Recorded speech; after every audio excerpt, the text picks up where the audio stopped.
Hi folks, I thought we'd do a quick worked example of Hess's law. So to calculate the enthalpy change of hydrogenation of benzene to cyclohexane, we've got enthalpy change of combustion as what we're going to work with. So first, let's just write out the equation again. The benzene plus 3 hydrogen to make the cyclohexane. As the enthalpy change of combustion, the arrows will have to go down. The products from combustion, 6 lots of carbon dioxide, and that's 12 hydrogens, so 6 lots of water. Doesn't matter too much, we don't balance that. The question mark, that's the enthalpy change we're looking for.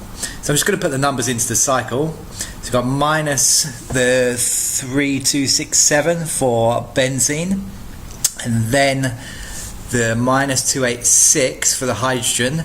Now I'll put that in brackets, I multiply it by 3 because we've got 3 moles of hydrogen. On the other side, got the minus 3920 for cyclohexane. Okay, so both of those. What I'll do, I'm going to add up everything on the left-hand term just to make things easier in the final calculation.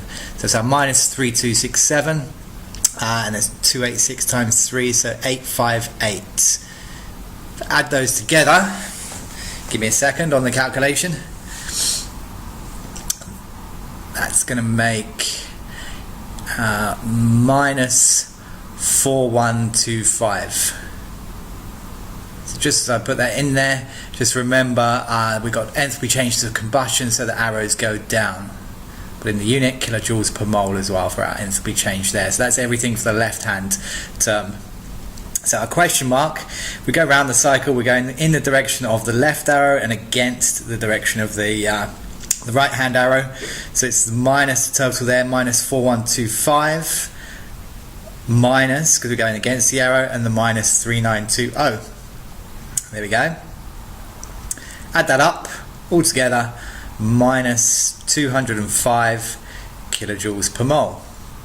One worked example, absolutely done. Thank you very much.